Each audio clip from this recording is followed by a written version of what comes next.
everyone.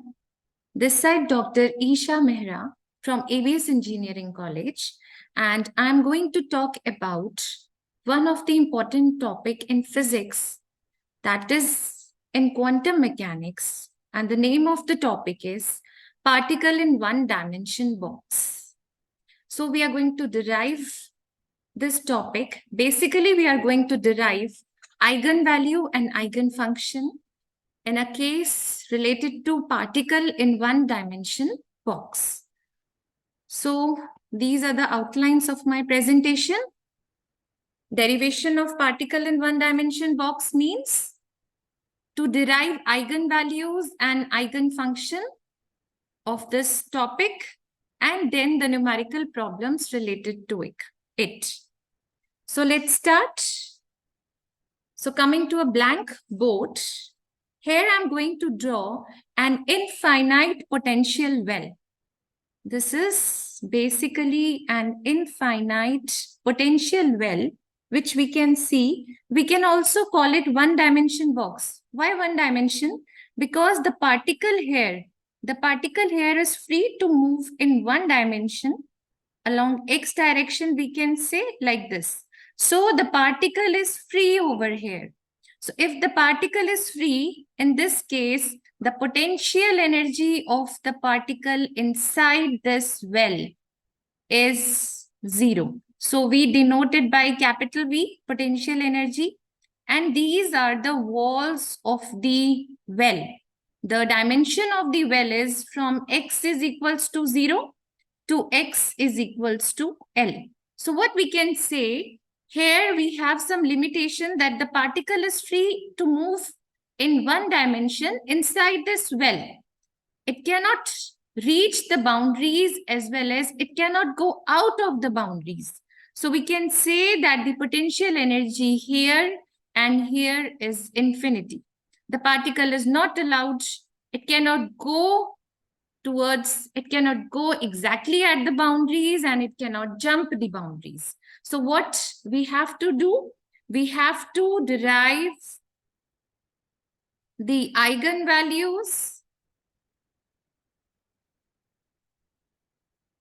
and eigenfunction in this case. So eigenvalues is basically the energy values at different levels, and eigenfunction is the wave function associated with this moving particle. Now, the conditions over here is from x 0 to L, that the dimension range is from 0 to L. Here, the potential energy of the particle is 0 because the particle is free here. While from x, if x is less than 0 and x is greater than L, then the particle cannot reach here. The potential energy is infinity. These are two very important boundary conditions through which we are going to find out the eigenvalues and eigenfunction. Now, in order to derive this eigenvalue and eigenfunction, we have to start with one dimension Schrödinger wave equation. Why one dimension? One dimension Schrödinger wave equation. So why one dimension? Because the particle, the condition here is that the particle is free here to move. The particle is free here to move in one dimension. That is why. This means one dimension Schrödinger wave equation we have to write. So it is del 2 psi by del x square plus 2m upon h cross square E minus V psi equals to 0, where E is the total energy and V is the potential energy of that system. In this case, as the particle is free, this means V is 0. Potential energy is 0. This means we can change the potential energy to 0. Our Schrödinger wave equation will be like this. Del 2 psi by del x square plus 2m upon h cross square E psi equals to 0. So our differential equation is reduced to this equation. We can say this is equation number 1. Now, what we can do, we can replace this part in order to make it a proper differential equation, which we have a proper solution. We can write 2m upon h cross square E equals to 0. Sorry, we don't have to write this 0. It will be simply, we can write this as k square. We can't write it 0 because the energy is not 0, right? So we have just put this equal to a value which is k square. So our potential energy will be our Schrodinger wave equation in one dimension will be del 2 psi by del x square plus k square psi equals to 0. Now this is a standard differential equation which is having a standard solution. So what is that standard solution? The solution of this differential equation in mathematics is given by A sine kx plus B cos kx. So you all must be wondering why this is k square. Why you're not putting it k? We can put it k as well. But then our solution will be, the number of steps of our solution will be little difficult, or we can say not difficult, it will be lengthy. This means if I'm going to put it here, k, the solution will be in terms of root k. So for the further calculation, to make a calculation, our derivation easier, to make number of steps small, we can write it as k square, right? So psi x will be a sine kx plus b cos kx. Now we have to determine, as in mathematics, we all know if we are putting the value of some constants, then we have to, if the variables, then we have to find out what are the value of a and b. So in order to find the value of a and b, we have to use the boundary conditions which we have written earlier. अभी हमने थोड़ी देर पहले लिखा था what are those boundary conditions. So what are those boundary conditions? At x is equals to 0, the potential energy of the system is 0. And if I'm going back in my previous slide, I told that the particle at x is equals to 0 does not exist. It cannot stay there. It cannot go there. So if the particle is not there, particle's energy is not there, this means the wave function related to that particle, which tells the existence of the particle, is also not present over there. At x is equals to 0, if v is equals to 0, particle is not there, then how can the particle's wave function, which is given by psi, can be there? This means at x is equals to x is equals to 0, then psi is also equals to 0. Similarly, at x is equals to L, at x is equals to L also, the wave function psi is 0.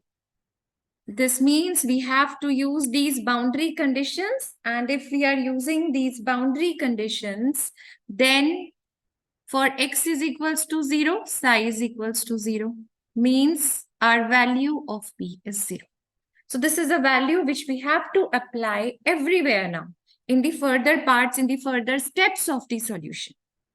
B is equals to 0. So this is one of the value we got as B is equals to 0. Now what we have to do, we don't have to forget what is our goal, what we have to achieve. We have to find out eigenvalue E, right? So now what is our second boundary function? Our second boundary function is at x is equals to L, psi is 0. Again, psi is 0. But in this case, it will be A sine KL plus 0, because B is equals to 0. We have already proved it. This means sine KL or sine theta is 0 when the value of KL will be plus minus n pi. This means n will be the value which will be starting from 1, 2, 3, and so on. We have read this in trigonometric functions also, if we remember this. Then the value of k will be simply plus minus n pi by L.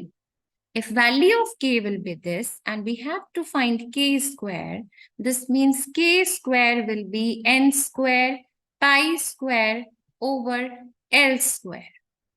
So we can see from this part, which we can say 1a equation, that k squared value is already in terms of energy E, which we can write as 2me over h cross square equals to k square, and this is the value of k square which we have found out using the boundary conditions.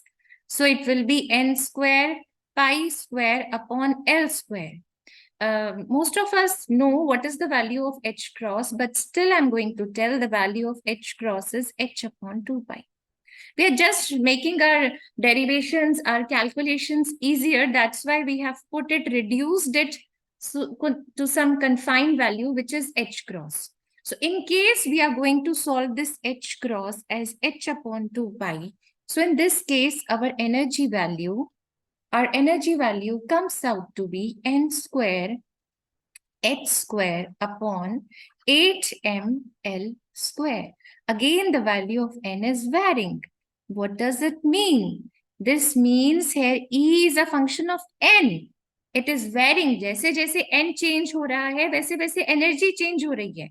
What does this mean? This means E is a function of n. We are going to replace E by En. Means the energy is discrete. We cannot say the energy is continuous. For E1, the energy will be h square upon 8ml square. For n is equals to 2, the energy will be 4h square upon 8ml square. So if I'm going to draw this in terms of energy levels, then in this case, we can say for n is equals to 1, we are going to have E1 energy. For n is equals to 2, energy will be E2. Then n is equals to 3, energy will be E3, and so on. So this distance is going to get increased. So this is in terms of the potential energy, and this is a potential well which is varying from x is equals to 0 to x is equals to L. So in this case, this distance will increase, right?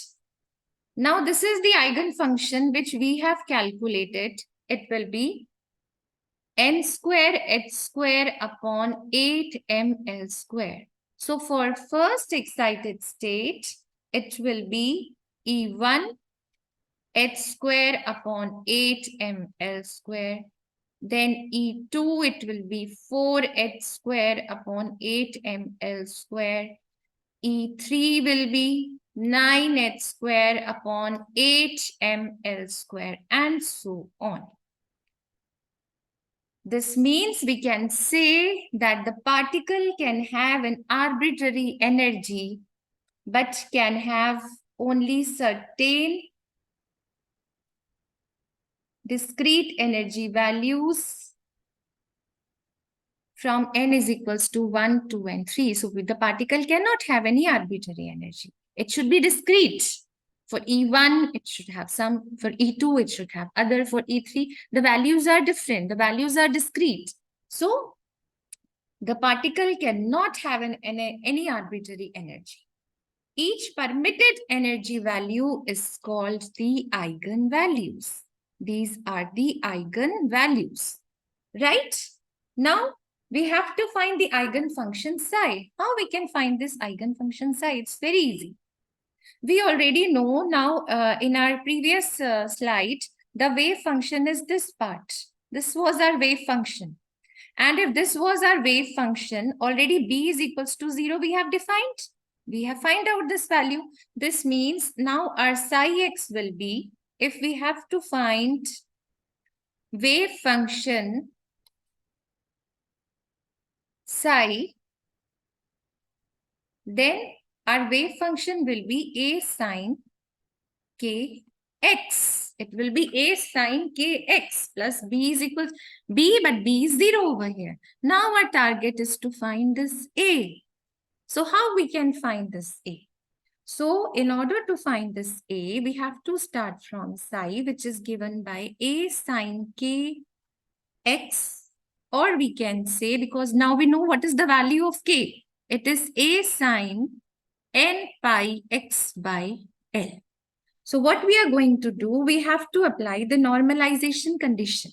And what is the normalization condition? It tells the probability of finding the particle anywhere it is given by 1. Particle will be present.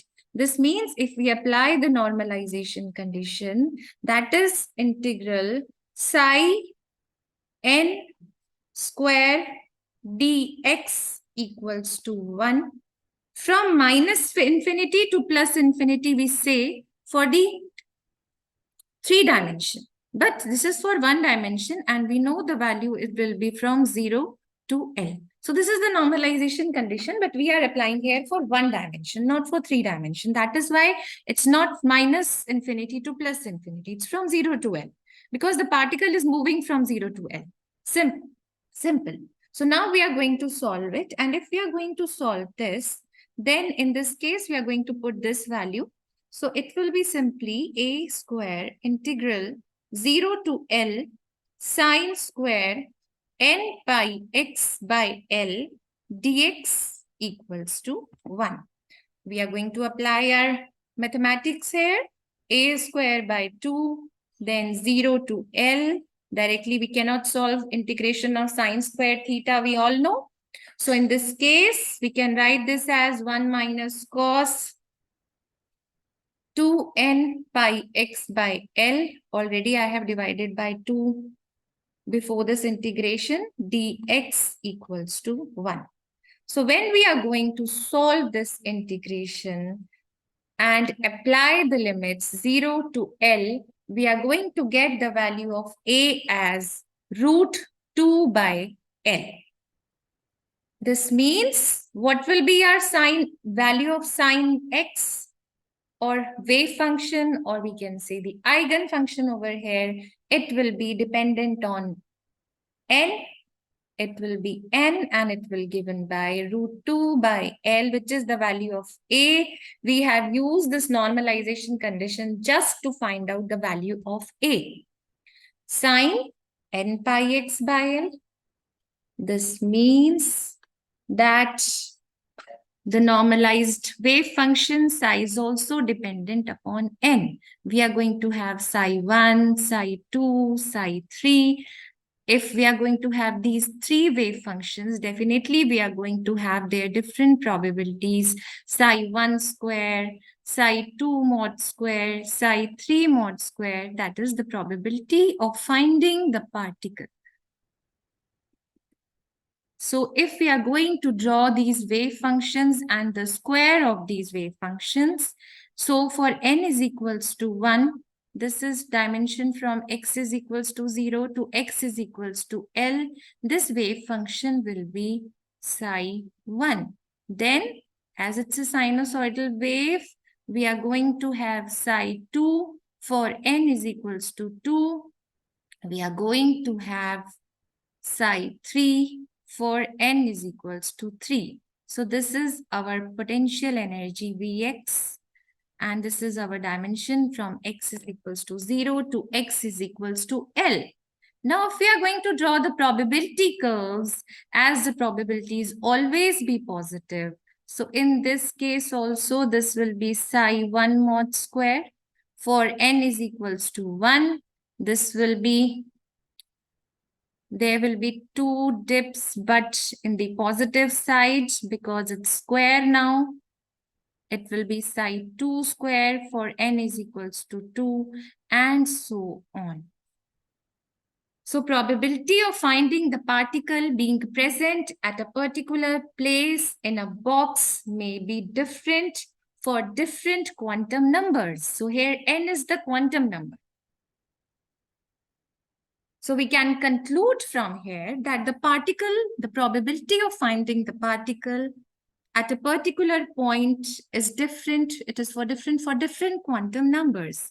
While classical theory, it says that probability for finding the particle being anywhere in the box is same, but it's not same. It's different for different quantum numbers. So the energy is discrete, and definitely the probability of finding the particle is also be different. So this is our eigen function, which we have defined, which we have derived, and this is our energy value En or eigenvalue, which we have derived. So you all may look at it, have a look. Now, one of the problem we are going to solve a very simple problem, that if we are going to find the energy value of or eigenvalue of an electron. Okay, so the question is, we have to find the energy of an electron moving in one dimension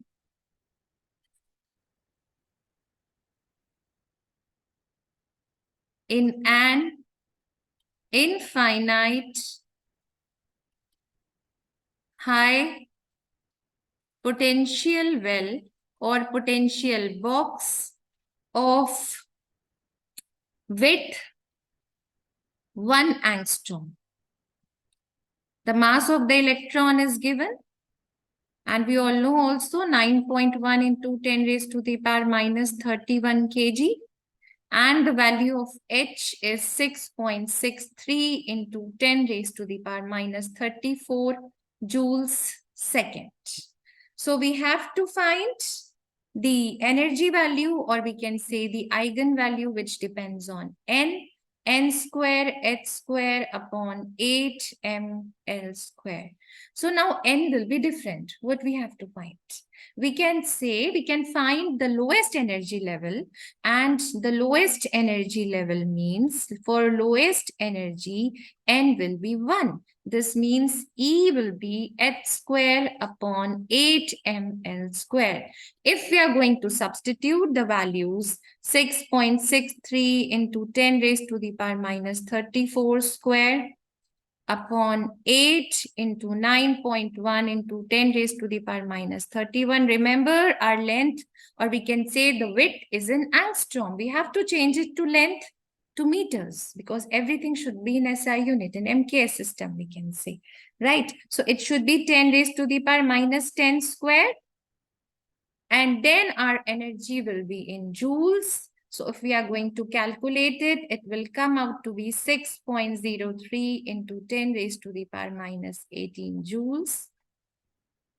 And this, if I'm going to convert it to electron volt, then in this case, we have to divide it by simply 1.6 into 10 raised to the power minus 19 electron volt, which will come out to be 37.69 electron volt. So like this, there are a number of questions. We can find energy value for lowest energy level, for first excited state, for second excited state. We can find the difference. So these are very important for any competitive exams. They can ask you find the difference of the for the energy value for the first excited state and the second excited state. So what we have to do? We have to find En for first excited state, for second excited state, and we have to subtract them. So practice these problems. These are very important for any of the competitive exams. So these are the references which I have taken. I have taken the concept and problems from Introduction to Quantum Mechanics by D.J. Griffith, and also engineering physics problems by S.K. Gupta. I have taken one of the problem from this. So